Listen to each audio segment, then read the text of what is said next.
Naging maugong ang pangalan ni Ruby Tuason matapos maugnay sa pork barrel scam. Pero hindi rin lingid sa kalaman ng marami ang kaugnayan niya sa ilang kilalang personalidad sa politika.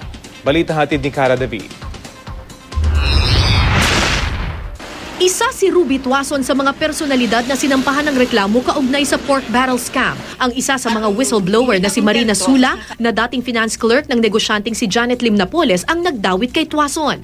Siya umano ang ahente o namamagitan para sa mga transaksyon umano ni Senador Jinggoy Estrada sa mga NGO ni Napoles.